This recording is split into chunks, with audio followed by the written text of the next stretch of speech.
अस्सलाम वालेकुम क्लास। उम्मीद है आप लोग सब खैरियत से होंगे। हम पढ़े थे physics chapter number 10 simple harmonic motion. आज का जो हमारा डिस्कशन का टॉपिक है वो है waves as a carrier of energy. कल हमने यूजेस में एक पढ़ा था, इसका यूजेस कि वेव्स को as a carrier of energy भी यूज़ किया जाता है। आज हम इसको डिस्कस करेंगे इन डिटेल। एक छोटा सा टॉपिक है, बहुत आसान टॉपिक है, तो हम इसे लॉन्ग के लिहाज से करेंगे।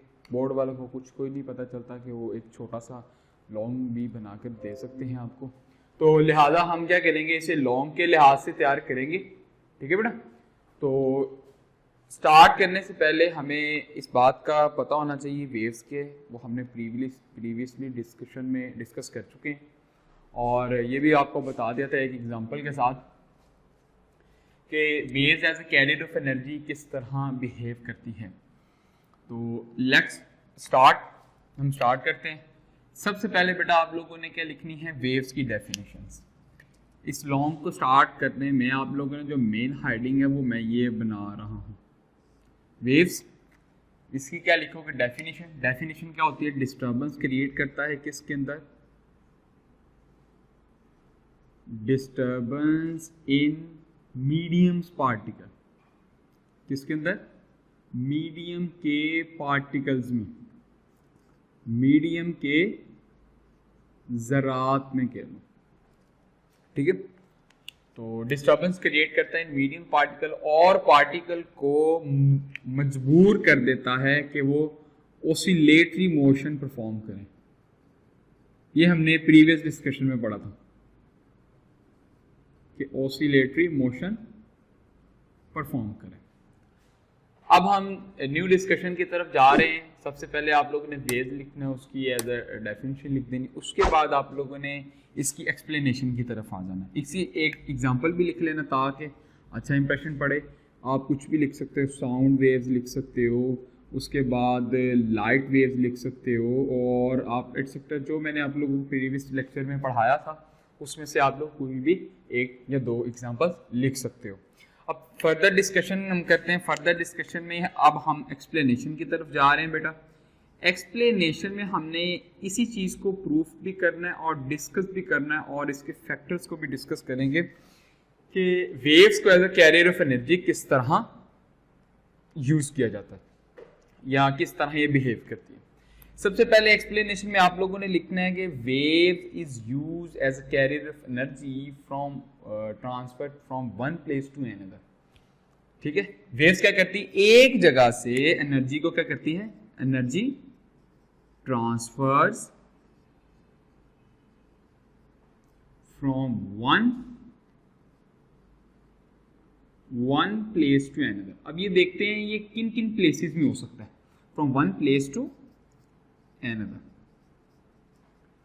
अच्छा जी, उसने एक बुक के अंदर उसने एक बिल्कुल एक सादा सी एग्जांपल के साथ समझाया आपको कि हम एक एग्जांपल के साथ समझते हैं, एक्टिविटी कह लो या एग्जांपल कह लो उसको छोटी सी। उसने कहा कि हम एक स्ट्रिंग लेते हैं, क्या लेते हैं, हम एक स्ट्रिंग ले रहे हैं, और उसका वन एंड जो है एक तरफ से क्या है, फिक्स है। ये हमारे पास क्या है, रस्सी। ये रस्सी है, स्ट्रिंग है हमारे पास, और ये एक बंदा खड़ा हुआ है जी, और इसके हाथ में ये रस्सी है। अच्छा, अब वो कह रहा है कि हम क्या कर रहे हैं, हम इस रस्सी को पकड़ के अप एंड डाउन मूव करवा रहे हैं। क्या करवा रहे हैं, हम अपनी मस्कुलर एनर्जी जो है, मस्कुलर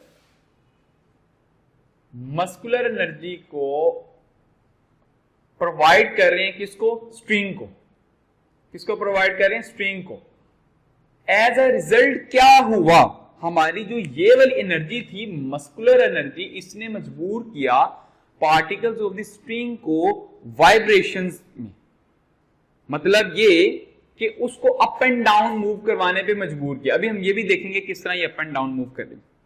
तो जब भी मस्कुलर एनर्जी इन किसी भी मीडियम में हमने एनर्जी दी तो वो डिस्टर्बेंस क्रिएट करेगी, हमने पहले डिस्कस कर लिया।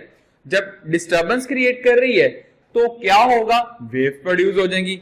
हमने देखा कि वो इस समथिंग लाइक इस तरह की वेव प्रोड्यूस हो रही है। अगर मैं इसको ऐसे करके फेंकूं, और अगर मैं इसको अप एंड डाउन मूव करके फेंकूं तो क्या होगा, वो इस तरह की मोशन हमें परफॉर्म करके देगी। ठीक है, इन दोनों केसेस में क्या होगा, वेव प्रोड्यूस हुई है। जो पार्टिकल्स हैं, फॉर एग्जांपल ये देखो, यहां पर स्ट्रिंग के पार्टिकल्स होने थे, वो पहले मीन पोजीशन की तरफ थे, लेकिन अब वो अपवर्ड चले गए हैं। इस मींस दैट, ये इस बात का प्रूफ है कि वेव्स के पास एनर्जी है, हम वेव्स के थ्रू एनर्जी ट्रांसफर कर सकते हैं। इस डिस्कशन के लिहाज से हमें पता चला कि स्ट्रिंग के अंदर कौन सी वेव पैदा होगी, वाइब्रेटरी मोशन क्रिएट हुई जिसकी वजह से वेव प्रोड्यूस हुई, और जो ये वेव्स हैं ये अबाउट ऑफ मीन पोजीशंस के अलोंग क्या कर रही, vibrate up and down move कर रही है, और इस बात की ये गवाही है कि इनके पास एनर्जी होती है। हमने आज का डिस्कशन का टॉपिक यही है कि waves as a carrier of energy, हमने इस बात को प्रूव कर दिया। अब बेटा जो इसके फैक्टर्स हैं, ये किन किन चीजों पे डिपेंड करती है एनर्जी, फैक्टर्स। सबसे पहला नंबर जो फैक्टर है वो है डिस्टेंस।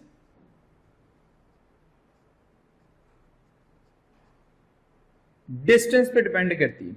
डिस्टेंस पे एनर्जी, जितना ज्यादा डिस्टेंस ज्यादा होगा उतनी ही एनर्जी हम क्या कर सकते हैं।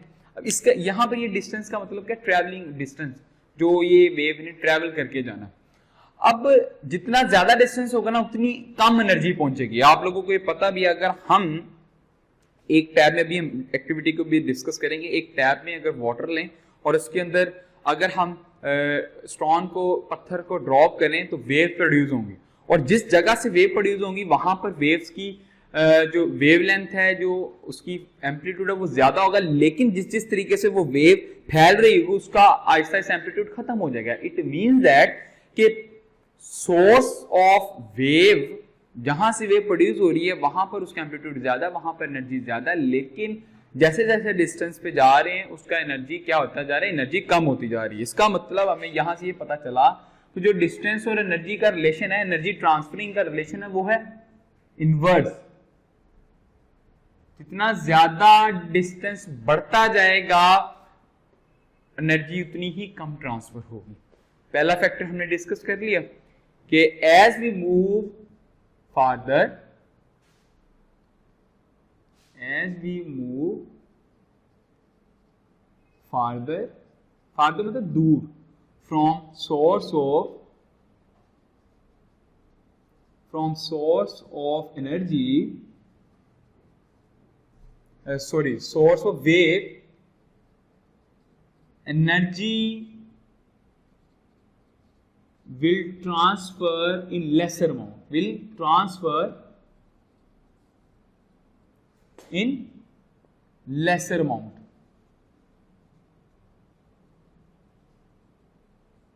ठीक है बेटा, यहां तक हमें समझ आ गई। अब भी इसके और भी दो फैक्टर्स और हैं जिन पे ये डिपेंड करती है, उसके बाद हमने एक्टिविटी को डिस्कस करना है।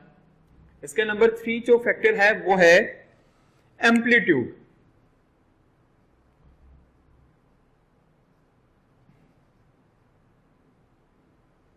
एम्पलीट्यूड पे भी बेटा डिपेंड करती है। किस तरह, एम्पलीट्यूड के ये है डायरेक्ट रिलेशन में, जितना ज्यादा एम्पलीट्यूड होगा उतना ज्यादा एनर्जी ट्रैवल करेगा। फॉर एग्जाम्पल हम अभी हमने एक डिस्कशन की जिसके अंदर जब हमने वाटर के अंदर, टैप के अंदर, वाटर टैप के अंदर जब पत्थर को ड्रॉप किया तो जिस जगह पर वाटर ड्रॉप हुआ, जिस जगह पर पत्थर ड्रॉप हुआ, वहां पर जो वेव प्रोड्यूस हुई है वो हायर एम्पलीट्यूड वाली प्रोड्यूस हुई है। इसका मतलब वहां पर उसकी एनर्जी ज्यादा है। अब देखो एम्पलीट्यूड ज्यादा, जिस जिस तरीके से हम सोर्स से दूर जाते जा रहे हैं, वेव दूर जाती जा रही है तो उसका एम्पलीट्यूड कम होता जा रहा है। इसका मतलब उसके पास एनर्जी भी कम होती जा रही है। एम्पलीट्यूड और एनर्जी का रिलेशन क्या हो गया, डायरेक्ट। इसका मतलब हुआ जैसे ही एम्पलीट्यूड बढ़ेगा, अगर एम्पलीट्यूड बढ़ता है तो हमारे पास उसकी एनर्जी बढ़ेगी। इट मींस दैट कि एनर्जी क्या होगी हमारे पास, अगर एम्पलीट्यूड कम होता है तो इसकी एनर्जी क्या हो जाएगी, कम। नंबर 3 पे बेटा जो फैक्टर है वो है इसका फ्रीक्वेंसी का।